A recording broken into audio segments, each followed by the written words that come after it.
Hey guys, at welcome back sa ating YouTube channel. For today's video, may gusto akong i-share sa inyo na pampaputi ng underarm at 24 hours protected yung inyong kilikili. Hindi talaga papawisan at amoy baby ang kilikili nyo dito sa product na to. Gamit ko na to guys for 2 weeks. So without further ado, start na natin yung video.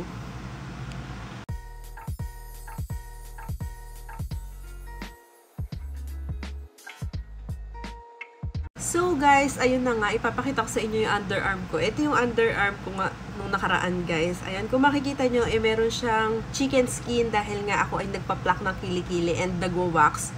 Hindi ko talaga guys maiwasan, talagang yung kilikili ko nag-chicken skin and mabilis siyang mag-darken. Kaya nga kung matatandaan nyo guys, hindi ako gumagamit basta-basta ng deodorant dahil kung naaalala nyo din nung nakaraan, may ginamit akong deodorant na talaga namang nag-darken ng sobra yung kilikili ko at sobrang hirap na niyang ibalik sa kulay niya ngayon, which is kung ano yung itsura niya ngayon.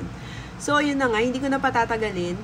Yung sinasabi ko guys na product, itong BW Woman by Blackwater.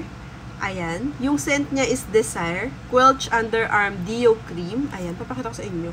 Gamit na gamit ko na to guys, at ayan, nakabukas siya. Hindi ko nakikita nyo, pero ayan. Ayan. Ay, hindi pala makikita. Ayan, nakabukas na siya. At eto. Ayan, bawas na talaga to guys dahil nga 2 weeks ko na siyang ginagamit and paunti-unti lang naman yung paggamit ko ng deodorant guys. As in, maglalagay lang ako ng konti dito sa palad. Ikakaskas ko siya sa dalawang kamay ko and then maglalagay na ako sa underarm. Ganun lang yung ginagawa ko. And talaga namang amoy baby kapag nilalagay nyo. Alam nyo yung amoy baby powder, ganun yung amoy ng kilikili nyo. And naglalast siya guys for 48 hours, pwede yun. Kaya di kayo maligo araw-araw o diba? As in, fresh pa din yung kilikili nyo. Ayan. Eto guys, merong kojic and glutathione for intensive brightening ng inyong underarm at talaga naman naglight ng konti yung aking kilikili. Papakita ko na nga sa inyo. So, ayan. Eto yung ating kilikili. Ayan. Kung makikita nyo, medyo may brown-brown pa siya dito. Hindi ko alam, pero mahirap talaga guys alisin yun. And ayan, yung nagda-darken na to guys, wala, shadow lang yun. Oh, pag ginanyan nyo, wala. Shadow lang yun ng kilikili ko. Pero ayan na siya ngayon and wala na siyang masyadong chicken skin. Katulad nung kung nakikita nyo yun sa picture, kung nakita nyo yun, may chicken skin talaga. So, ayan.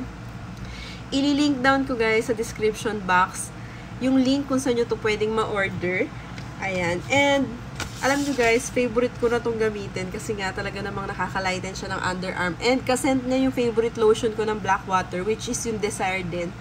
Kapag pinag-combo nyo yung dalawa na to guys, as in, amoy baby talaga kayo kapag ito yung gamit nyo. So, ayan guys, hindi na rin kayo lugi dito dahil ito ay 60 grams and malaki na siya. Matagal nyo na din magagamit yung yung Deo cream na to. Matagal nyo na rin siya magagamit dahil nga konti-konti lang naman yung kailangan nyo. Hindi kasi ako yung maraming maglagay guys ng deodorant sa kilikili. Kung tatandaan nyo nga, dati powder lang yung nilalagay ko. Kasi nga kapag ganito, umiitim talaga. Pero dito hindi. Eto nga nakapag-lighten pa niya and medyo nabawasan yung pagka-chicken skin ng aking kilikili. So, marirecommend ko talaga to. Lalo sa katulad ko na merong mga sensitive na kilikili. So, ayan. Yun na lang yung tawag natin, sensitive na kilikili. Kasi talaga naman sensitive guys ng kilikili, no? Pag nag-aahit ka, umiitim. Pag nagpa-pluck ka, umiitim. Pero ayan, nasolusyonan nito guys. And within 2 weeks, nakita ko naman talaga yung kanyang pagbabago.